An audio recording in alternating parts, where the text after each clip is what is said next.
¿Los creyentes pueden declarar y mandar con la misma autoridad de Dios? Hoy vamos a hablar acerca de este tema que está muy en boga, ¿sí? Es muy actual. Y vamos a abrir nuestras Biblias en el Evangelio según San Mateo. En el Evangelio según San Mateo y el capítulo 16, dice el versículo 19, Mateo 16, 19. Yo te daré las llaves del reino de los cielos, y lo que ates en la tierra será atado en los cielos, y lo que desates en la tierra será desatado en los cielos. Es un texto bien interesante, pero muy mal interpretado. Por siglos, el más mal interpretado fue el versículo anterior, el 18, ¿sí? Y el versículo ese lo utilizaron especialmente la Iglesia Católica para dar, ¿no es cierto?, y más autoridad de la que tenía Pedro, y decir que Pedro era el sucesor de Cristo aquí en la tierra, y aún todavía lo dicen, ¿no es cierto? Pero hoy nos vamos a detener en el versículo 19. ¿Por qué? Porque hoy está surgiendo este movimiento de atar y desatar, de declarar y confirmar cosas, ¿no es cierto?, utilizando este texto como base, uno de ellos, de los textos que utilizan como base, ¿no es cierto?, interpretándolo incorrectamente. Entonces, como estudiamos, recuerdan la primera clase o la primera predicación que tuvimos acerca de este tema con el pastor Jensen, nos enseñó la guía básica para interpretar correctamente un versículo, la hermenéutica correcta. Si usted quiere saber lo que significa eso, lunes y miércoles, 19:30 horas, aquí estudiamos eso. La hermenéutica correcta, ¿sí? ¿Cómo interpretamos correctamente un texto? Tenemos que fijarnos en tres cosas. ¿Recuerdan? Muy bien, por lo menos hay uno que se recuerda. Gracias, David. Lo primero que tenemos que fijarnos, ¿qué es? Si ustedes estuvieran parados acá adelante, escucharían eso. Alguien que lo diga con voz fuerte, clara.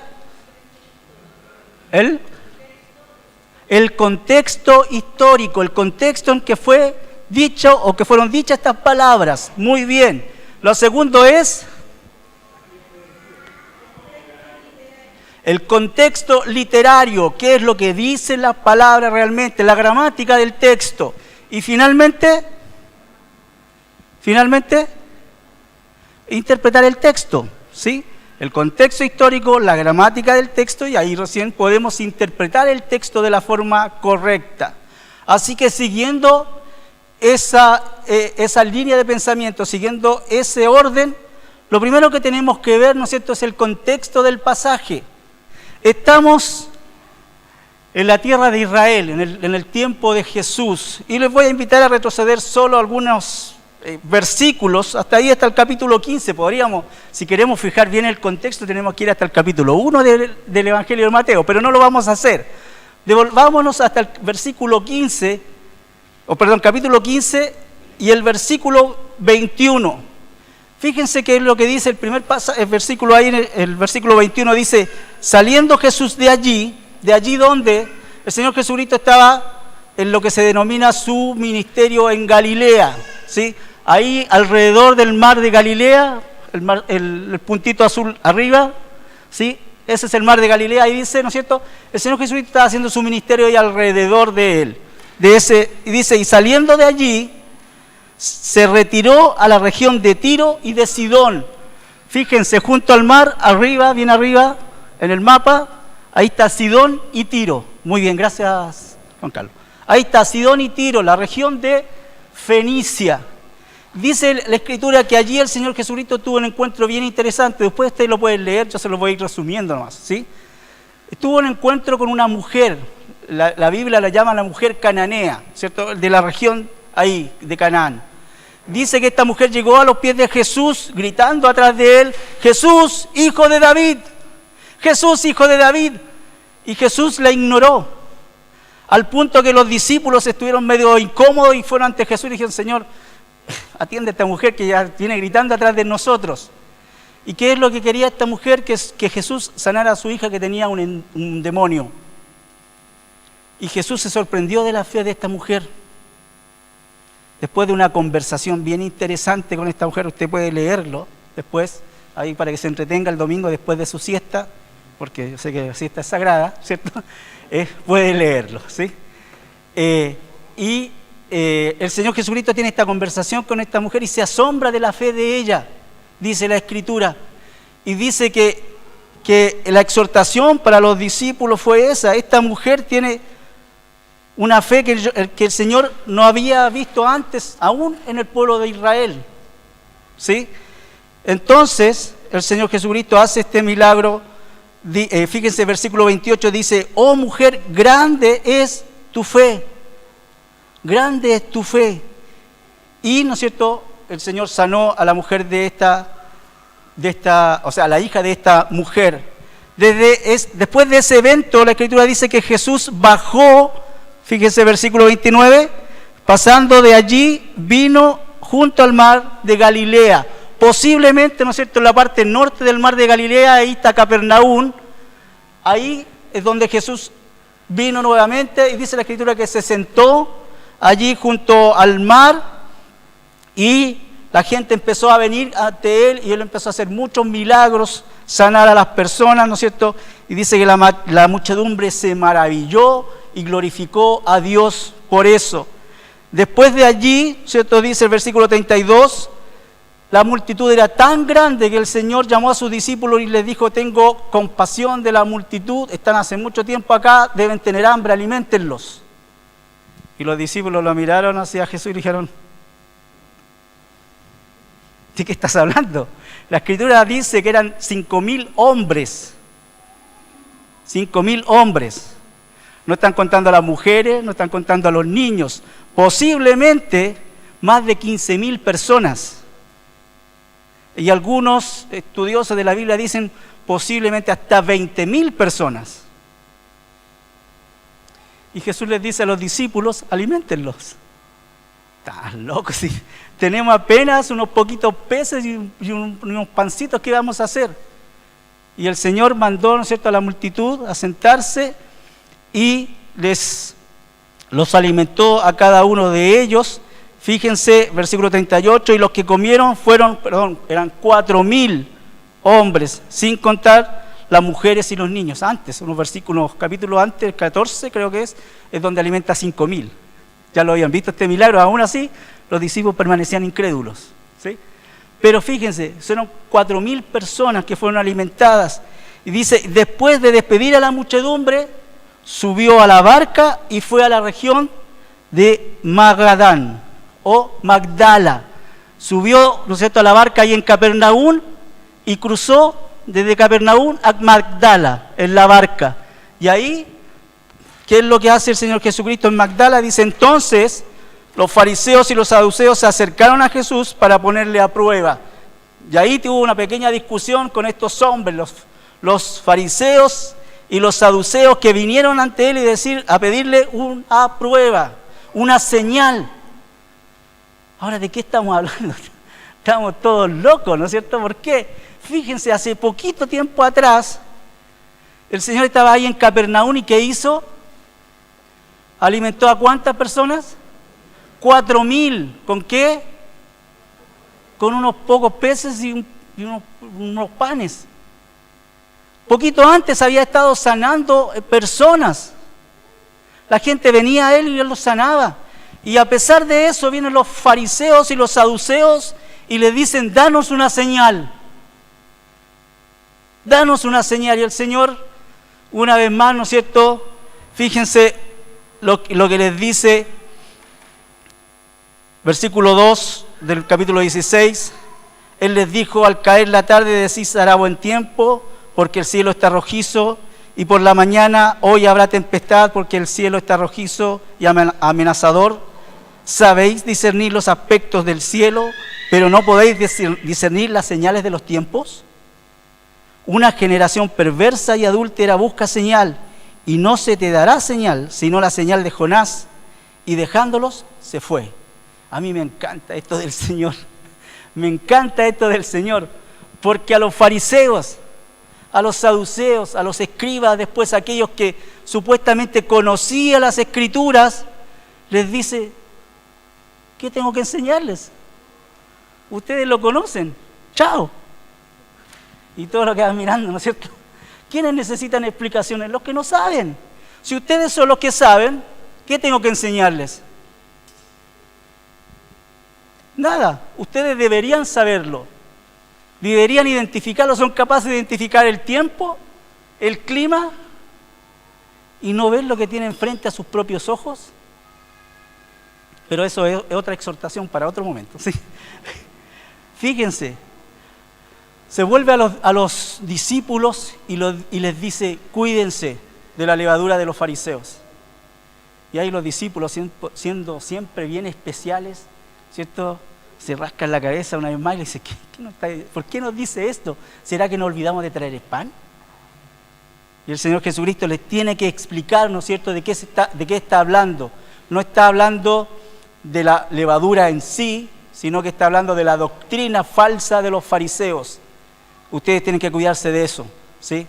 La levadura en la Biblia siempre tiene relación con el pecado, ¿sí? Siempre tiene relación con el pecado, y es por eso que el Señor Jesucristo le dice, cuídense, cuídense.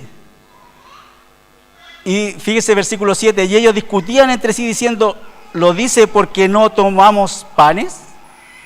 Pero Jesús, dándose cuenta, dijo, hombres de poca fe, ¿por qué discutís entre vosotros que no tenéis pan? Y ahí les explica, ¿no es cierto? Yo le di pan a 4.000 personas y les voy a estar preocupado porque no tenemos pan nosotros. No estoy hablando de eso, chiquillos, en lenguaje actual, ¿no? No estoy hablando de eso. Estoy hablando de la doctrina de los fariseos. De eso es lo que tienen que cuidarse. E inmediatamente después que tuvo esa pequeña conversación con los fariseos, el Señor se fue nuevamente al norte, allí, ¿no es cierto?, siguiendo por el río Jordán, y llegó a la ciudad llamada Cesarea de Filipo. Y ahí es donde acontece el versículo, es donde les dice, ¿no es cierto?, lo que vamos a explicar hoy. Fíjense, versículo 13, cuando llegó Jesús a la región de Cesarea de Filipo, preguntó a sus discípulos diciendo, ¿quién dicen los hombres que es el Hijo del Hombre? Buena pregunta, buena pregunta. ¿Quién dicen los hombres que es el Hijo del Hombre? Ellos dijeron, unos, Juan el Bautista. Si ustedes leen en el capítulo 14, relata la muerte de Juan el Bautista y cómo muchas personas del pueblo estaban viendo en Jesús a Juan el Bautista resucitado. Y seguro que los discípulos habían escuchado eso, y algunos le dicen, sí, algunas personas del pueblo dicen que eres Juan el Bautista, y otros Elías, pero otros Jeremías o uno de los profetas. Nos podríamos detener a explicar por qué los mencionan, pero eso es parte de su estudio personal, ¿ya? Fíjense, versículo 15, y él les dijo, ¿y vosotros? Ya, yo no quiero escuchar lo que dicen los demás, quiero escucharlo a ustedes, ¿cierto? Y le dice, ¿y vosotros? ¿Quién decís que soy yo? ¿Quién decís que soy yo? Respondiendo Simón Pedro dijo, tú eres el Cristo, el Hijo del Dios viviente. Declaración importantísima, ¿no es cierto? Declarando de la forma correcta, ¿no es cierto?, que Jesús era, ¿quién? El Cristo. ¿Y qué significa eso? El ungido. ¿Qué significaba para un judío? Alguien por aquí lo dijo. ¿Quién? El Mesías que ellos estaban esperando. No es una declaración superficial, no es una declaración simple, es algo importantísimo para un judío. Tú eres el Mesías, el Hijo del Dios viviente. Ahí estaban declarando la deidad de Cristo. Pedro estaba declarando, Jesús, tú eres Dios. ¡Wow! Es por eso que el Señor Jesucristo le responde a Pedro y le dice, bienaventurado eres Simón, hijo de Jonás, porque esto no te lo reveló carne ni sangre, no te lo dijo un hombre, ¿sí? No te lo dijo un hombre, sino mi Padre que está en los cielos. Esto es revelación directa de Dios a tu vida. Y ahí viene el versículo 18 dice, y yo también te digo que tú eres Pedro, y sobre esta roca edificaré mi iglesia, y las puertas del Hades no prevalecerán en contra de ella. ¿Necesitamos explicar este versículo? Ya lo han escuchado muchas veces, ¿no es cierto? Y este juego de palabras que el Señor Jesucristo hace con Cefas y piedra, ¿no es cierto? Roca y piedrita, y refiriéndose a Pedro como una piedrita, y a la declaración que Pedro hace, no a la persona, sino a la declaración que hace Pedro, es la roca. Sobre esta declaración que tú hiciste, cuando tú dijiste que tú eres el Hijo de Dios, el Mesías, sobre esta declaración que iba a ser Cristo, que iba a ser Dios, iba a edificar la iglesia. Nosotros estamos puestos sobre esa roca, sobre esa declaración. Jesús es Dios. Jesús es Dios. Sobre esa declaración es que Jesús edifica su iglesia, Dios edifica su iglesia. Y le dice a Pedro, las puertas del Hades no prevalecerán contra ella. El Hades es la región de los muertos. La muerte no va a prevalecer contra la iglesia. Los que estamos aquí en la iglesia, los que hemos declarado a Jesús como nuestro Salvador, tenemos vida. Tenemos vida, la muerte ya no tiene potestad sobre nosotros, dice Pablo. Y ahí le dice en el versículo 19, yo te daré las llaves del reino, y lo que ates en la tierra será atado en los cielos, y lo que desates en la tierra será desatado en los cielos. Ahí tenemos el contexto de esta gran verdad que el Señor está mostrando. El Señor venía desde el norte, desde Sidón, desde Tiro, mostrando por señales, prodigios, milagros que Él era el Hijo de Dios. Cuando los enfrenta a los discípulos y les pregunta, ¿quién decís vosotros que soy yo? Pedro dice, tú eres el Hijo de Dios, el Mesías. Ya, sobre esta verdad voy a edificar mi iglesia. Y sigue diciendo, y lo que ates en la tierra será atado en los cielos, y lo que desates en la tierra será desatado en los cielos. ¿Ven que tenemos el poder? El Señor nos entregó el poder, podemos declarar, y lo que yo declare en la tierra, Dios lo va a hacer en el cielo. Y lo que yo desate en la tierra, Dios lo va a desatar en el cielo. ¿Amén? Mentira. Eso no dice el texto. Eso no es lo que dice el texto. Eso es lo que nos están queriendo decir o haciendo creer que dice el texto. Pero el texto no dice eso. Por eso es necesario que lo analicemos. Veamos claramente qué es lo que dice nuestro texto. Para eso tenemos que ver por lo menos 3 conceptos muy importantes, ¿sí? Y ahí los tengo en rojo. El primer contexto, la palabra llaves. ¿Qué significa llaves? El segundo es reino de los cielos. ¿Qué es el reino de los cielos? Y el tercero, ¿no es cierto? Ates, desates. ¿Qué significa eso? Primero que nada, hablando de las llaves. ¿Qué son las llaves? ¿A qué se refería Jesús con las llaves? Bueno, analizándolo gramaticalmente, en el griego tenemos que analizarlo gramaticalmente porque al español, ¿cierto?, cambia un poco el concepto.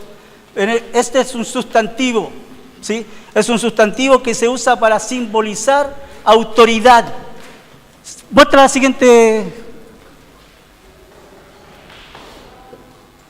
La siguiente. Ahí está. Fíjense. Esta es una estatua de Pedro que está en la Catedral de San Pedro, ahí en el Vaticano. ¿Sí? ¿Qué ven de especial en esta estatua? Ahí está Pedro, ¿no es cierto? Con las llaves en su mano. Ahí guardaditas, ¿no es cierto? Puestas. ¿Qué están mostrando los católicos con esto, ¿no es cierto? Es que Pedro tiene la autoridad. Pedro tiene la autoridad delegada por Dios. Dios le entregó las llaves a él. ¿Sí? Ahora, la palabra llave, ¿no es cierto?, es importante entenderla en su contexto bíblico, especialmente en el Nuevo Testamento. Aparece 6 veces en el Nuevo Testamento. De esas 6 veces, 4 de ellas aparecen en el libro de Apocalipsis y 2 veces en los Evangelios. ¿Sí? ahí están las citas. Apocalipsis capítulo 1 y el versículo 18 habla acerca de que Jesús, ¿no es cierto?, tiene las llaves de la muerte y del Hades, el Cristo resucitado, el Cristo que se manifiesta a Juan, ¿sí? A Juan ahí en el libro de Apocalipsis, lo ve a él, el Cristo glorioso con las llaves en la mano del Hades y de la muerte. ¿Qué significa eso? Lo acabo de decir hace un ratito. ¿Qué significa eso? Autoridad. ¿Sobre qué? Más que del hombre. ¿Sobre qué? Sobre la muerte. Sobre la muerte y sobre la región de los muertos. Cristo gobierna la muerte y gobierna la región de los muertos. Él es la autoridad. ¿Sí? Fíjense. Apocalipsis capítulo 3 se presenta a Jesús teniendo las llaves de David en sus manos, como la autoridad máxima, como el rey, el sucesor de David que viene a sentarse en su trono ante los judíos. ¿Sí? El sucesor, la línea mesiánica. ¿Recuerdan la promesa que Dios hizo a David? Eternamente alguien de tu familia va a estar sentado en el trono y va a haber un rey eternamente y para siempre en el trono de la familia de David. Aquí está el cumplimiento. Ahí está el cumplimiento. Tercer texto, el que aparece ahí en 9:1 de Apocalipsis. Y aquí es dado la llave a un ángel.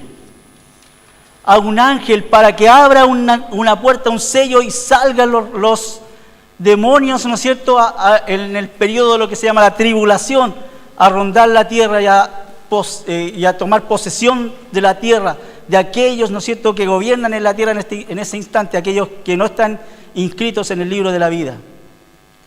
Y finalmente, ¿no es cierto?, en el capítulo 20 y el versículo 1, de nuevo es entregada la llave a un ángel para que abra nuevamente el pozo del abismo, y con esa llave una cadena, y con esa cadena atan ¿a quién? Al anticristo y al falso profeta, y son lanzados al abismo por 1000 años, y el ángel cierra, ¿sí?, con la autoridad que Dios le da. Fíjense, cada uno de esos textos habla acerca de la autoridad que Dios delega a una persona, ¿sí? En el caso del Hijo de Dios, Cristo, pero también a un ángel. Ahí en Lucas capítulo 11 y 52, es un texto también bien interesante, en el cual les invito a ver ahí, rápidamente, Lucas 11:52. El Señor Jesucristo está hablando a los fariseos, ¿sí? O a los intérpretes de la ley, perdón. Les dice Lucas 11:52. Ay de vosotros, intérpretes de la ley. Paren ahí. ¿Alguien sabe lo que significa esa expresión? Ay. Un juicio, ¿no es cierto? Un juicio sobre aquellos que deberían hacer algo y no lo están haciendo. ¡Ay, pobrecitos de ustedes! ¿No es cierto? ¡Ay de vosotros, intérprete de la ley! Porque habéis quitado la llave del conocimiento. Vosotros mismos no entrasteis y los que estaban entrando se lo impedisteis. Dice, vosotros, intérpretes de la ley, los que conocen la palabra, los que se la tienen que explicar al pueblo, lo que hicieron fue totalmente lo contrario. Les quitaron la llave del conocimiento a las personas, les quitaron la posibilidad de entender lo que decía realmente la ley, y se escondieron la llave y no dejan entrar a nadie, y ni aun ellos mismos pueden entrar porque no interpretan correctamente la Escritura, no tienen la autoridad para enseñar la Biblia, para enseñar la Escritura, para enseñar la ley. Porque si hubiesen enseñado correctamente la ley, al ver a Cristo, ¿qué hubiesen entendido? Que era el Mesías. Que era el Mesías. Y fíjense allí, ¿no es cierto?, lo que está diciendo el escritor es que ellos están quitando el conocimiento a la gente, están sacándoles el conocimiento, y el conocimiento lo que hacía era llevar a la gente a Cristo. Por eso hay un juicio sobre ellos, ¿no es cierto? Por eso dice, ¡ay de vosotros! ¡Ay de vosotros! Debían estar guiando a la gente, tenían la autoridad para guiar a la gente correctamente en la Escritura. Pero lo que hicieron fue empezar a añadir cargas. Un pasaje en el que dice que ellos atan cargas sobre las personas que no son capaces de cumplir, y ni ellos mismos eran capaces de cumplir. Y, ¿no es cierto?, tenemos el pasaje que estamos analizando ahora, que es ahí en Mateo, donde el Señor entrega a Pedro las llaves. Ahora, debemos entender el siguiente término que aparece ahí, ¿no es cierto?, que es entrega las llaves, pero ¿las llaves de qué? Volviendo al texto ahí en Mateo capítulo 16, versículo 19. Le entrega las llaves del reino de Dios. Es importante entender qué es el reino de Dios, porque el Señor le está entregando las llaves. Tal como, ¿no es cierto?, el alcalde llama a una persona destacada, ¿no es cierto?, y le entrega las llaves de la ciudad, ¿sí? El Señor le está entregando las llaves a Pedro, las llaves del reino. A ver si pongo en aprietos a alguien. No voy a poner en aprietos a nadie particularmente. Pero ¿alguien me puede explicar qué es el reino de Dios? Yo sé que algunos tienen la capacidad, por eso no lo voy a decir personalmente. Pero ¿qué es el reino de Dios? Hagámoslo más fácil. ¿Qué me diría usted que no es el reino de Dios?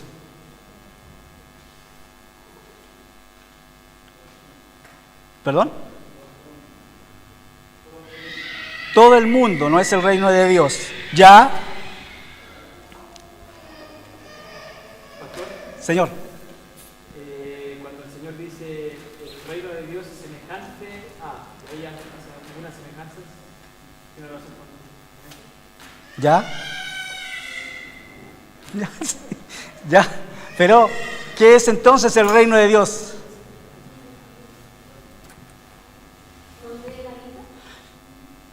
¿Qué es el reino de Dios? Lo más fácil decir es el lugar donde reina Dios. Obvio, ¿o no? El lugar donde habita Dios, donde reina Dios. Ahora, ¿hoy nosotros estamos viviendo en el reino de Dios? No. ¿Por qué? No sé, yo lo estoy... ¿Por qué decimos que no? Varios dijeron no, así tan... ¿Por qué? ¿Por qué no? Ya, Él reina en todo, sí, Él reina en nuestras vidas. Pero ¿saben qué? Los quiero hacer pensar, querido, porque a veces nosotros tenemos conceptos en nuestra cabeza que sí los entendemos, pero a veces los malinterpretamos. El concepto de reino de Dios en el Evangelio, los Evangelios, se está refiriendo al establecimiento físico del reino de Dios. Y recuerden que los judíos, lo hemos dicho varias veces, que estaban esperando al Mesías. ¿Y qué iba a hacer el Mesías? Ellos no estaban esperando a un Salvador como lo estamos esperando nosotros. Recuerden eso, los judíos no estaban esperando a un Salvador como lo estamos esperando nosotros. Por eso cuando Cristo vino a este mundo y les ofreció un beneficio espiritual, ¿qué hicieron ellos? Lo rechazaron. No, nosotros no estamos esperando eso. ¿Qué estamos esperando? El reino, el establecimiento del reino del Mesías en la tierra. El reino físico. Es que ellos estaban esperando que Cristo se sentara en el trono y gobernara a la nación. Cuando el Señor Jesucristo entró a Jerusalén el domingo anterior a su muerte, ¿qué es lo que hicieron ellos? Lo salieron a recibir, ¿no es cierto?, con hojas de palma, y tiraban mantos a su venida y decía: Hosana, bendito el que viene en el nombre del Señor. Algunos de ellos estaban reconociendo, hay alguna posibilidad de que este hombre sea el Mesías. Y lo estaban recibiendo. ¿Y qué es lo que ellos querían que siguiera? Que Jesús entrara al templo, ¿no es cierto? Y se sentara en el trono diciendo, yo desde ahora soy el rey. ¿Y qué hizo Cristo? No fue al trono, fue a la cruz. ¿Por qué? Porque el trono fue rechazado. El rey fue rechazado por los judíos. Y es por eso que en Mateo capítulo 11 dice que el Señor Jesucristo, una vez que fue rechazado por los judíos, Él se volvió al mundo y dijo, venid a mí todos los que estáis cansados, que yo os haré descansar. Si tú lees la historia del encuentro de Jesús con la mujer cananea, allí en el norte, en la región de Tiro y Sidón, se basaba en eso. ¿Por qué ignoraba Jesús a la mujer? Porque era una gentil, no era una judía. Ahora esta mujer estaba haciendo una declaración importantísima también cuando le decía, Jesús, hijo de David. ¿Qué estaba diciendo esta mujer? ¿Qué estaba diciendo? Que era el Mesías. Y estoy reconociendo que tú eres del linaje de David, que tienes derecho al trono. ¿De dónde lo sacó esta mujer si era cananea? Por eso el Señor Jesucristo le dice, no, a ti no te compete esto. Yo vengo a hablar con los hijos de Dios. Y la mujer le dice, aún los perros, los perrillos, ¿no es cierto?, pueden comer de las migajas. Y el Señor Jesucristo dice, wow, aquí tenemos a una mujer que entendió todo, que la tiene clarita y es gentil, no es judía. ¿Se dan cuenta que todo está en el contexto del pasaje? Está en el contexto del pasaje. Jesús está diciendo, Pedro, tú tienes las llaves del reino. Tú tienes la autoridad sobre el reino. Ahora, es muy interesante entender esto, que cuando el Señor Jesucristo le habla a Pedro, fíjense, volviendo ahí, dice el versículo 18, yo también te digo que tú eres Pedro y sobre esta roca edificaré mi iglesia y las puertas del Hades no prevalecerán en contra ella. ¿En qué contexto está hablando? También ahí está hablando del reino en la iglesia. Ahora, ¿cómo el tema?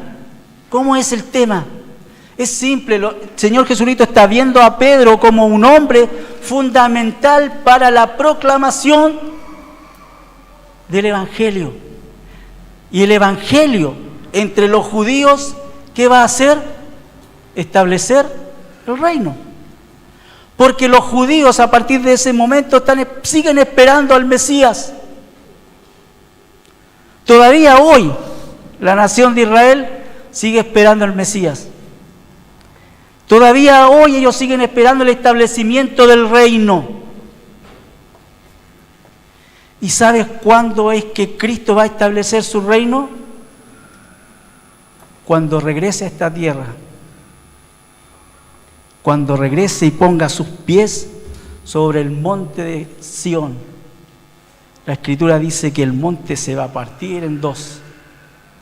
Va a correr un río. Pueden leerlo ahí en Apocalipsis, ¿cierto? Y el Señor se va a sentar en el trono.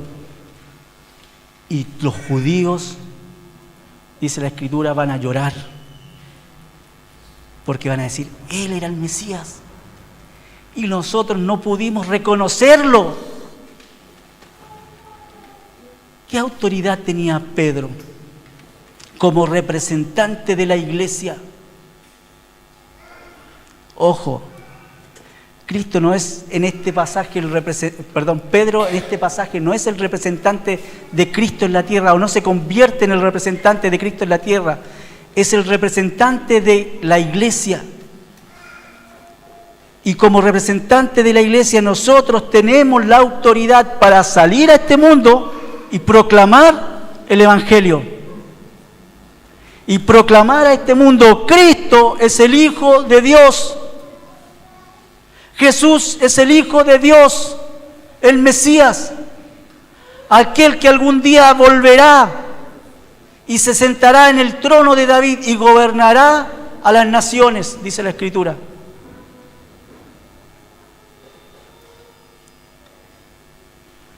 ¿Qué tenían que hacer los discípulos? Tomar este privilegio y anunciar el Evangelio. ¿Es el reino de Dios la iglesia? No, no es la iglesia. La iglesia es un ente diferente. La iglesia es el instrumento que Dios utiliza para anunciar el establecimiento del reino.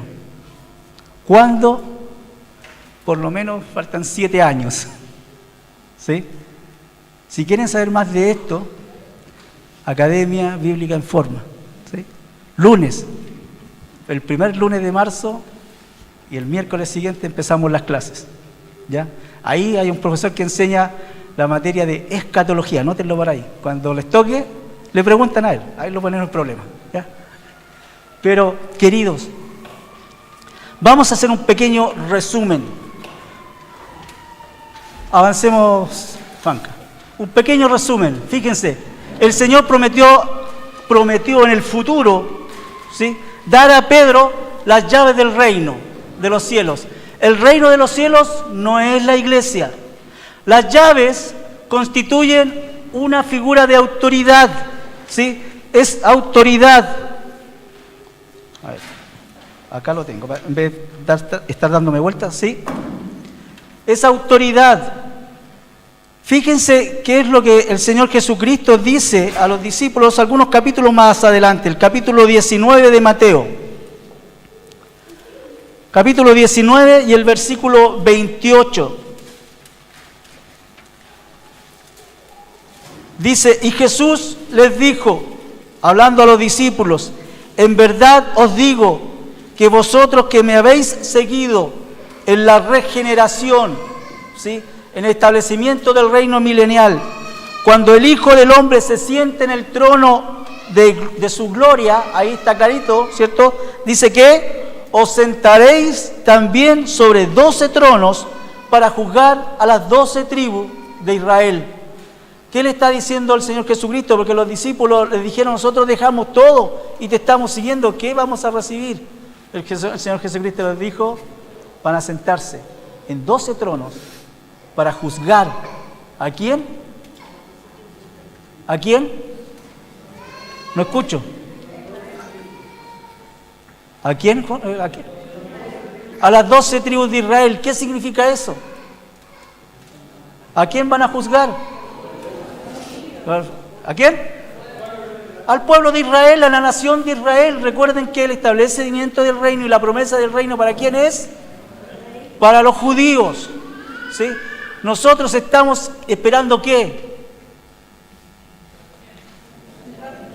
La venida del Señor, ¿sí?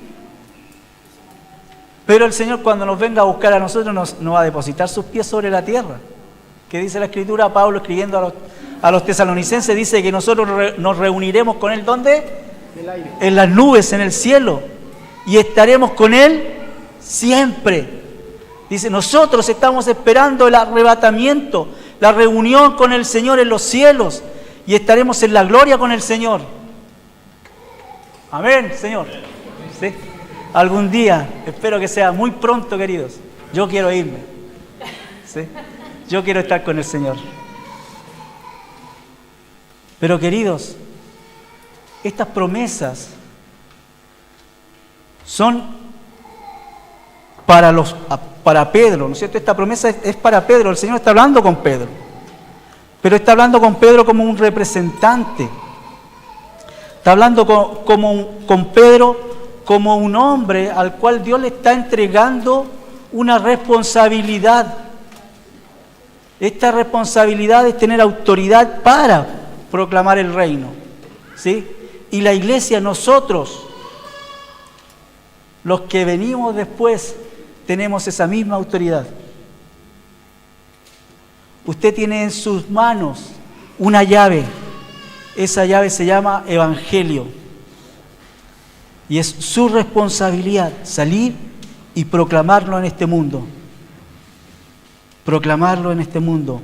Jesús, Hijo de Dios, tú eres el Cristo, el Hijo del Dios viviente. ¿Sabes por qué? Porque estas palabras no son de autoría directa o específica sobre Pedro como única persona. ¿Alguien hizo la hora silenciosa el sábado? ¿Sí? ¿Sí? Si no, después vamos a hablar en la oficina. ¿Ya? ¿Alguien hizo su hora silenciosa el sábado? ¿Sí? Juan 10. ¿Ya? ¿Les recuerda algo eso o no? Lo que estoy diciendo. Tú eres el Cristo, el Hijo de Dios. ¿No? ¿O estoy mal? ¿Estoy haciendo la hora silenciosa en otro lado? ¿Quién dijo eso? ¿Quién? ¿El ciego? El ciego dijo Jesús, hijo de David.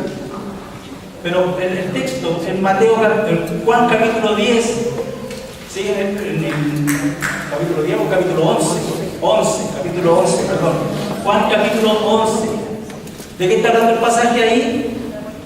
De la muerte de Lázaro, ¿sí? El amigo, querido, amado de Jesús. Cuando Jesús, después de 2 días de haber esperado, que habían anunciado que Lázaro estaba muerto, ¿no es cierto? Al tercer día, el Señor Jesucristo se dirige hacia Betania. ¿Quién sale al encuentro de Jesús? ¿Quién? Marta. Marta. Y tienen una conversación con Jesús y le dice: Señor, si hubiese estado aquí. ¿Sí?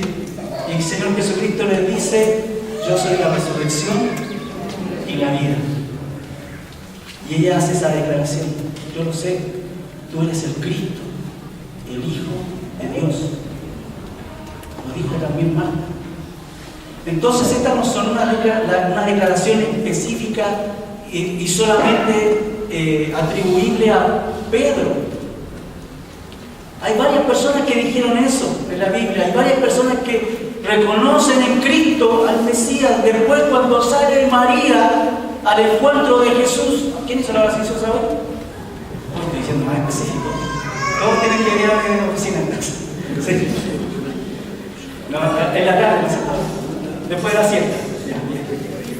¿Qué hace María cuando llega al encuentro de Jesús? Que dice la Escritura que ella se postra a los pies de Jesús. Y postrarse a los pies de Jesús no es solamente arrodillarse, es tirarse, en buen chileno diríamos, de guata, ¿sí? Al suelo. Ahora, solo podemos hacer esto ¿ante quién? Ante Dios.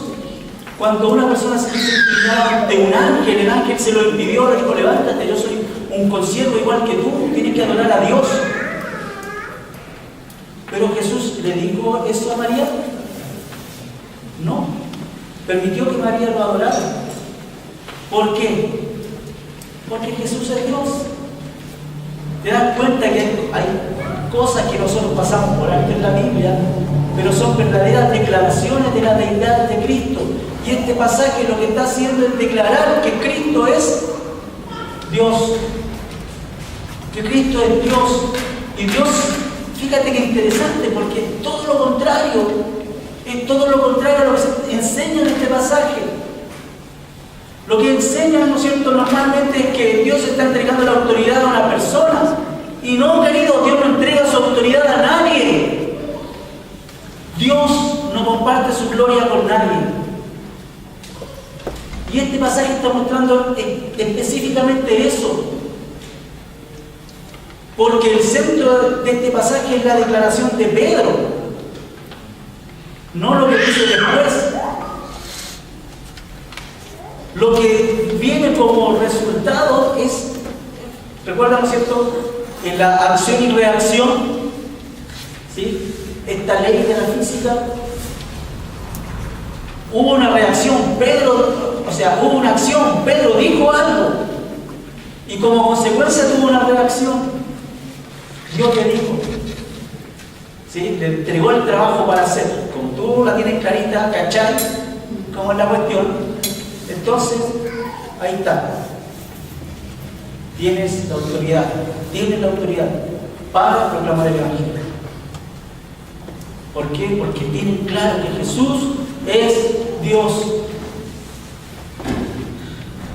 Podríamos seguir hablando mucho de esto, pero sigamos con las siguientes expresiones que aparecen ahí.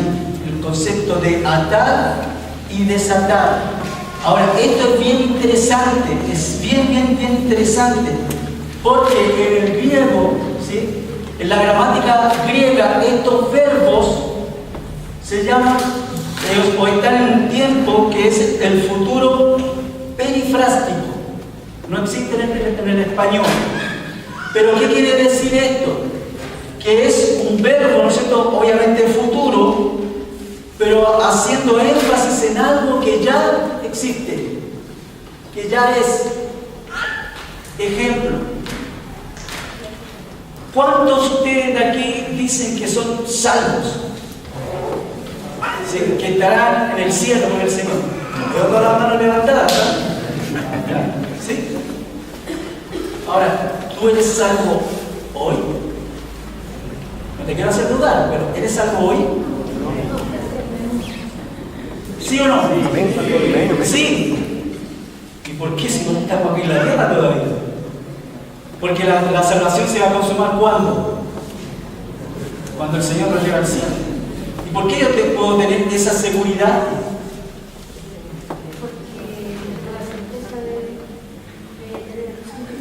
Ya, la fe, ¿no es cierto? La fe nos hace ver una promesa que es un verbo perifrástico. ¿Qué significa? Que es algo que se va a cumplir en el futuro, pero ya fue establecido en el pasado. Esto va a pasar, como diríamos nosotros, sí o sí. Sí o sí. ¿Entienden cómo es el concepto? ¿No es cierto? Es algo que ya ha sido establecido, aunque, ¿no es cierto?, está en el tiempo verbal futuro. Alguien lo tradujo este pasaje de la siguiente forma, fíjense. Él dice, traduciendo directamente el pasaje, dice: y cualquier cosa que prohibáis en la tierra tiene que ser lo que ya ha sido prohibido en el cielo. Y cualquier cosa que permitáis en la tierra tiene que ser lo que ya ha sido permitido en el cielo. Porque otra forma de traducir los verbos atar y desatar es prohibir o permitir. Entonces, fíjense, si nosotros entendemos la gramática del texto, no es que Pedro, y fíjense, capítulo 18, en otro contexto, pero en un contexto muy eclesiástico, el Señor Jesucristo dice lo siguiente. Todo el texto mejor, porque siempre es mejor leer el contexto, ¿cierto? Estaba enseñando eso. Dice, versículo 18, capítulo 18, versículo 15. Y si tu hermano peca, ve y repréndelo a solas. Si te escucha, has ganado a tu hermano. Pero si no te escucha, lleva contigo a uno o dos más, para que toda palabra sea confirmada por boca de 2 o 3 testigos. Y si rehúsa escucharlo, dilo a quién. A la iglesia. Segunda vez que aparece este término en el Nuevo Testamento. Y los dos en Mateo. ¿Sí? Dice: ve y dilo a la iglesia. Y si también rehúsa escuchar a la iglesia, sea para ti como el gentil y el recaudador de impuestos. Versículo 18, fíjense: en verdad os digo que todo lo que atéis en la tierra será atado en el cielo, y todo lo que desatéis en la tierra será desatado en el cielo. ¿A quién se lo está diciendo? Lea su Biblia, mire su Biblia. ¿A quién se lo está diciendo? A los discípulos. A los discípulos, está hablando con los discípulos. Ahora fíjense qué interesante, porque, bueno, es apelo a los discípulos. Porque en el capítulo 16 se lo dijo a Pedro. ¿Sí? Y ahora en el 18 se lo dice a los discípulos. es que es a todos. Es a todos. Dice en el contexto, en este pasaje, de la disciplina en la iglesia y cómo se maneja, ¿no es cierto?, situaciones de pecado. Él le dice: todo lo que atéis en el cielo será atado, todo lo que ates en la tierra será desatado en el cielo, y todo lo que desates en la tierra será desatado en el cielo. Todo lo que prohíbas en la palabra y todo lo que permitas. ¿Por qué? Porque nosotros como iglesia tenemos otra responsabilidad, no solo la responsabilidad de predicar y proclamar el Evangelio de Cristo, sino que tenemos la responsabilidad de defender la santidad de Dios. Tenemos que defender la santidad de Dios, y cuando un hermano peca, lo que nosotros tenemos que hacer es llamarlo pecado. No estamos llamados a ir en contra de lo que dice Dios y llamar al hermano y decirle: mira, ¿sabes qué? Cometiste un error, por favor. No. La Biblia dice: debemos llamar pecado al pecado. Si el hermano no se arrepiente, hay que llevarlo, ¿no es cierto?, con testigos.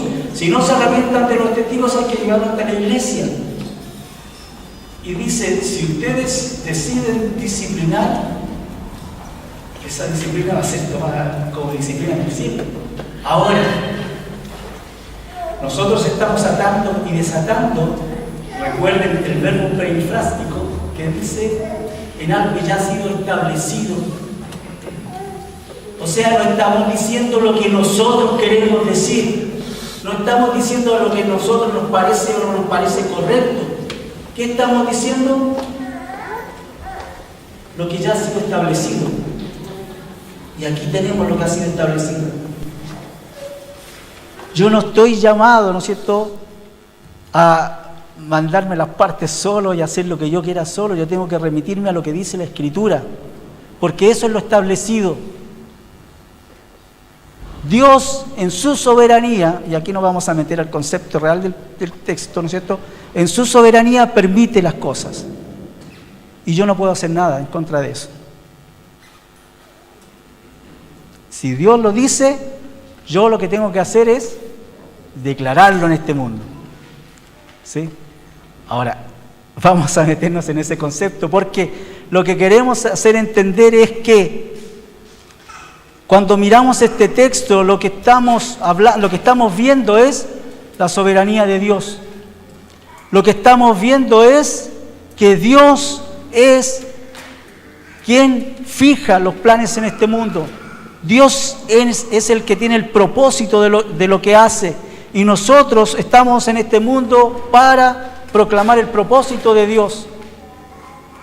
Ahora, cuando algunas personas se levantan en este mundo y toman este pasaje y dicen: fíjate, la Escritura dice que todo lo que hagas, todo lo que ates va a ser atado en el cielo, entonces tenemos el derecho y la autoridad y el derecho para atar cosas en el cielo, en la tierra, y si yo lo hago, Dios lo va a hacer en el cielo.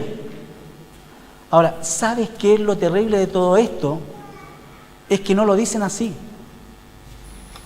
Dicen: todo lo que tú declares en este mundo, Dios tiene la obligación de declararlo en el cielo.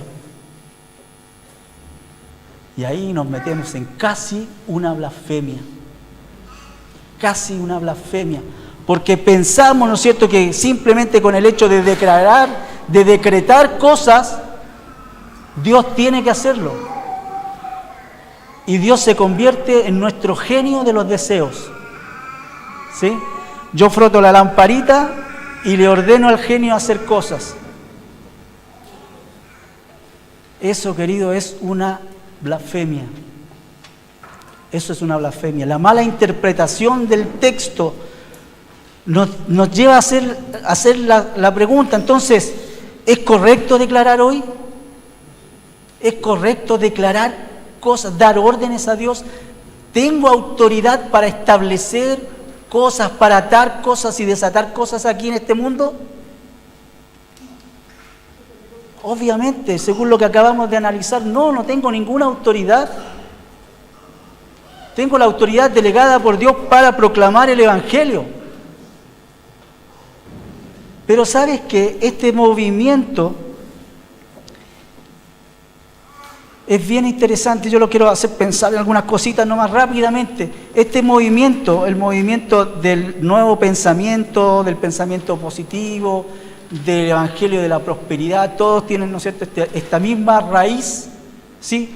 Nació por allá por el siglo XVIII, no es algo nuevo, ¿sí?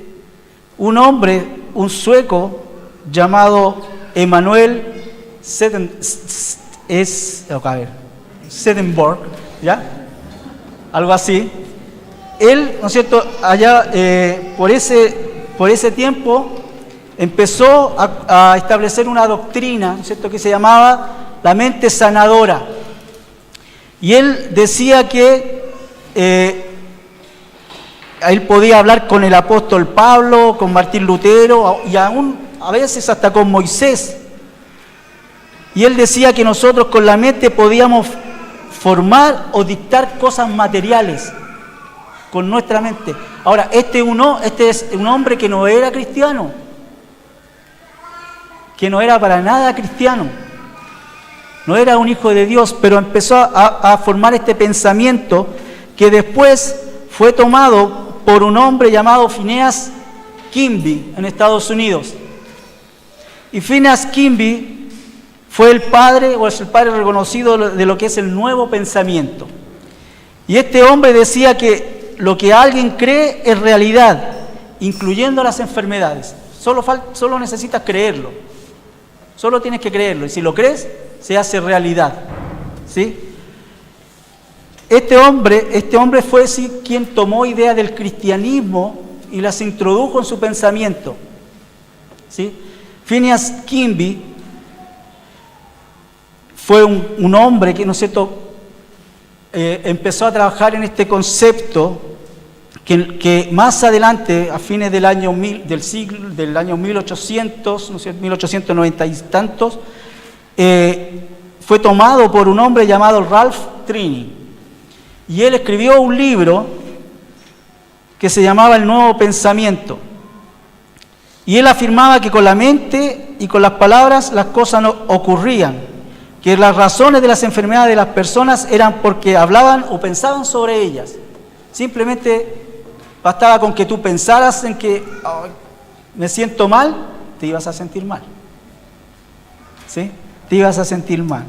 Más adelante, un hombre o un pastor llamado E.W. Kenyon, que era compañero de Trini, él empezó, ¿no es cierto?, con esta idea del pensamiento positivo. Y él empezó a enseñar estas verdades, ¿no es cierto?, positivas.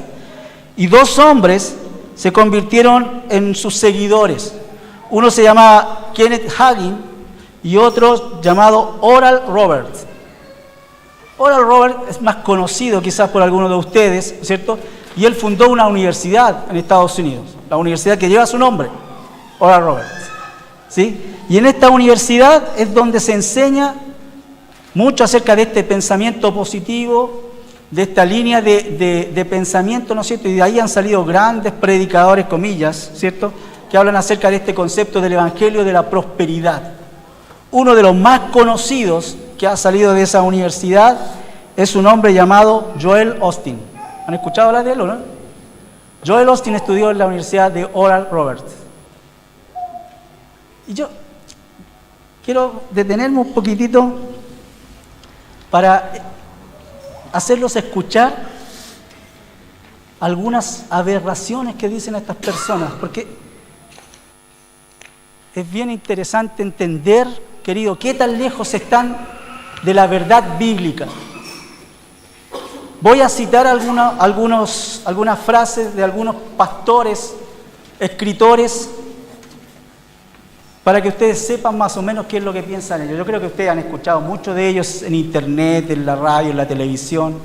Pero fíjate, un hombre llamado Raúl Vargas, pastor, dice: todos tenemos nuestra fe, pero lo importante es aprender a usarla. La sanidad no es algo que yo le pido al Señor. La sanidad es algo que Dios me dio a mí como un derecho legal, porque el precio fue pagado. Entonces, yo no le estoy pidiendo a Dios que me sane, yo tengo que declarar mi sanidad porque Él ya lo hizo. Me encuentro a muchas personas pidiendo a Dios y pidiendo lo que Dios ya hizo o ya nos dio. El Señor dice, vayan y sanen a los enfermos. No dice que cuando encuentren un enfermo lo llamen para que Él los sane. No, sánenlos ustedes. Pongan sus manos sobre los enfermos y van a sanar. Está basado en la autoridad. Cuando usted tiene la autoridad, usted habla, usted lo ordena. No es un asunto de pedir, porque toda la gente ha pedido y viene a ver que no fue lo que pidió porque lo ha pedido mal o no ha visto la mano de Dios. Hay que hablar, hay que expresarlo, hay que atar, desatar. Usted tiene la autoridad para atar y desatar. Mateo 16, 19, ahí lo citan, ¿no es cierto? También está la ley del acuerdo. Si Dios se pone de acuerdo, Dios dice, todo aquí en la tierra. Se ata en la tierra, se desata en la tierra. Se pone de acuerdo en la tierra y se ejecuta en el cielo. Qué terrible, ¿no es cierto? Usted tiene la autoridad, no tiene necesidad de llamar a Dios, no tiene necesidad de invocar a Dios, hágalo, usted tiene el poder. ¿Es eso lo que dice la Biblia? ¿Es eso lo que dice la Biblia? Absolutamente no. ¿De dónde lo sacaron? De la mala interpretación bíblica. Hay otro hombre que se llama Héctor Escobar, es apóstol, tiene más autoridad, ¿no es cierto? Más autoridad que un simple pastor. Él es apóstol y da toda una fórmula que se la voy a leer. ¿Tiene tiempo, no es cierto? Sí, se la voy a leer. Dice, declarar es cuando emites una palabra, está hablando algo, sale voz.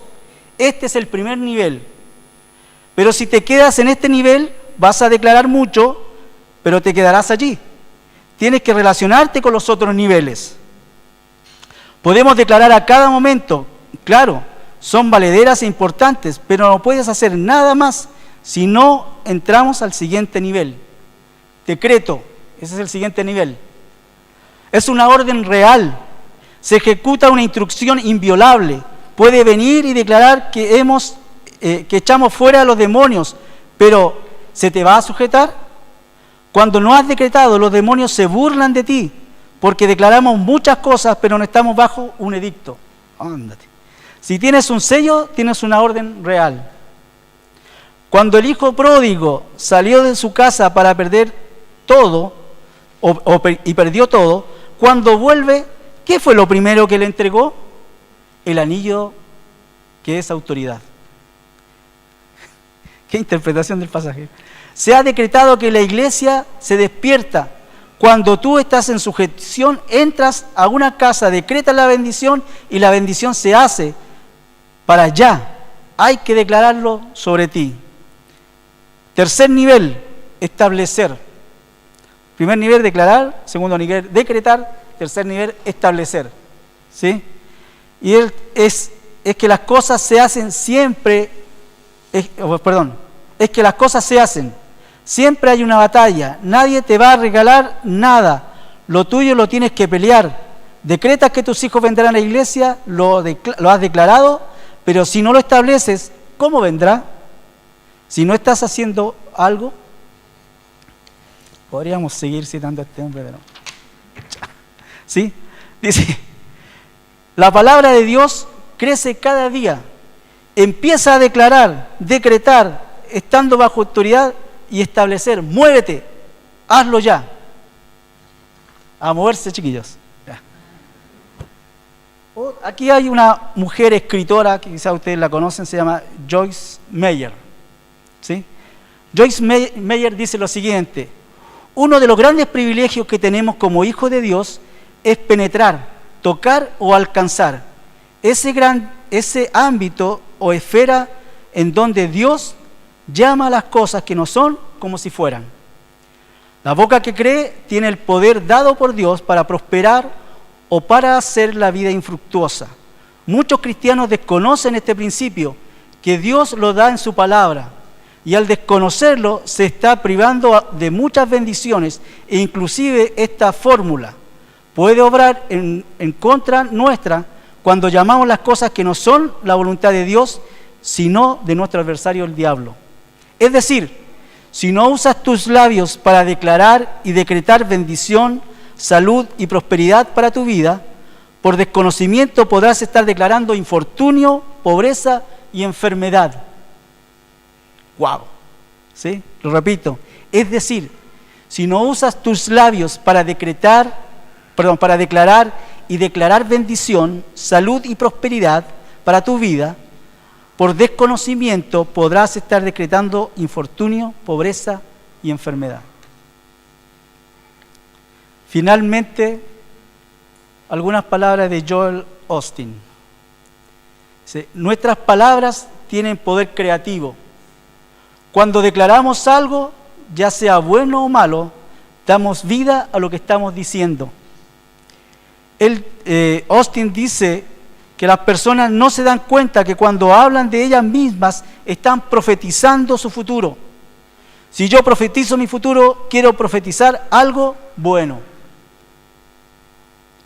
Después de narrar la historia del milagro donde Jesús convirtió el agua en vino en Juan 2, concluye lo siguiente: este vino era excelente. Un buen vino toma entre 20 y 30 años. Jesús aceleró el proceso del vino y luego añade, quizás normalmente le costaría 20 años pagar su casa, pero la buena noticia es que a Dios le gusta acelerar los procesos. Ahí tenemos algunas de las barbaridades, diría mi esposa, que dicen estos hombres. Nada más alejado de lo que dice la Escritura. Nada más alejado de lo que dice la palabra de Dios. Estos hombres tienen la osadía de tomar el trono de Dios, sentarse en el trono de Dios y ordenar a Dios. Querido, eso es una blasfemia. Es una blasfemia. ¿Quién es el único todopoderoso? Dios. ¿Quién es el soberano sobre todas las cosas? Dios. Podríamos estar toda la tarde leyendo versículo tras versículo que habla acerca de esta verdad. La soberanía de Dios. Dios es quien ata. Dios es quien desata. Nosotros estamos en este mundo simplemente para obedecer lo que Dios dice. ¿Qué es lo que tenemos que declarar? El Evangelio. Y declararlo significa ir y pararte en este mundo y anunciar la verdad de Dios. No significa confirmar algo o dar una orden. Significa que yo ante el Señor me paro comprendiendo lo que Él dice, comprendiendo lo que dice la palabra de Dios, reconociendo la soberanía de Dios, reconociendo que Dios quiere que nosotros proclamemos su verdad, que conozcamos su palabra y que le demos el lugar que Él tiene. Hay un pasaje que me ha acompañado por muchos años. Años difíciles. ¿Sabes por qué? Porque el Señor Jesucristo dijo mientras estaba en este mundo, mientras estaba aquí, dijo lo siguiente: en el mundo tendréis aflicción. ¿Dios quiere que nosotros solo pasemos cosas buenas? ¿Dios quiere que todos nosotros seamos ricos porque somos hijos del rey y tenemos que andar como hijos del rey? Y un hijo del rey no anda en un Suzuki aéreo, sino que anda en un Mercedes. Dios quiere que como hijo del rey tú no vivas, no sé, en Quinta Normal, en La Pintana, en un departamento en Santiago Centro que apenas cabemos los dos así de costado. ¿Dios quiere eso para un hijo del rey? No, lo que Dios quiere es que tú tengas una mansión. ¿Dice eso la Escritura? No, la Escritura no dice eso. El Señor dice: en el mundo tendréis aflicción, pero confiad, yo he vencido al mundo. Querido, ¿qué tenemos que hacer? Es mirar a Dios, reconocer quién es Él Y sí, yo soy un hijo del rey, pero a veces Dios quiere enseñarme. Y yo soy tan duro de cabeza que el Señor tiene que empezar a apretar un poquito para que yo entienda. Esa experiencia la vivió un hombre poderoso del Antiguo Testamento, llamado Nabucodonosor. Y ahí, en el capítulo 4 del libro de Daniel, él dice lo siguiente, después de haber sido duramente castigado y disciplinado por Dios y enjuiciado por Dios, dice en el versículo 34 y el capítulo 4, dice: pero al fin de los días, yo, Nabucodonosor, alcé mis ojos al cielo y recobré mi razón, y bendije al Altísimo, y alabé y glorifiqué al que vive para siempre, porque su dominio es dominio eterno. Su reino permanecerá de generación en generación, y todos los habitantes de la tierra son considerados como nada. Mas Él actúa según su voluntad en el ejército de los cielos y entre los habitantes de la tierra. Nadie puede detener su mano, ni decirle: ¿qué has hecho? ¿Somos capaces de pararnos frente a Dios y decirle: ¿qué estás haciendo? ¿Y sabes qué es lo que podría hacer Dios? Es decir: sale de aquí, porque somos nada ante Él. Él es el dueño de todo. Él es el soberano. Él es el autor de todo. Y no somos, queridos, no somos ni siquiera capaces de mirarlo a los ojos, de mirar su rostro. Cuando nosotros estemos frente a Él, no podremos mirar su rostro, caeremos a tierra. Y tendremos que exclamar, ¿no es cierto?, como lo hizo Isaías: ¡ay de mí, que soy hombre muerto! ¿Entienden, querido, que querer pararse frente a este mundo y decir: tengo la autoridad de Dios, es una blasfemia? Es una blasfemia. Yo no tengo autoridad para nada. Lo único que Dios me encargó hacer en este mundo es proclamar el Evangelio. Por tanto, id y predicad el Evangelio a toda criatura. Id y haced discípulos a todas las naciones. Porque esa es la esencia del Evangelio. Porque eso es lo que Dios vino a hacer a este mundo. El Señor no vino a establecer su reino. Porque recuerden que no es que llegó a este mundo y como los judíos lo rechazaron, tuvo que cambiar el plan, vamos a hacer el plan B. No, Dios tiene un plan. Ese es el plan que Él diseñó para este mundo. Y cuando Cristo vino, hace más de 2000 años atrás, ¿cierto?, a este mundo, Él vino a nacer en un pesebre, sabiendo que iba a morir en una cruz. Por eso es que el ángel le dijo a José: llamará su nombre Jesús. Jesús. ¿Por qué? Porque salvará a muchos.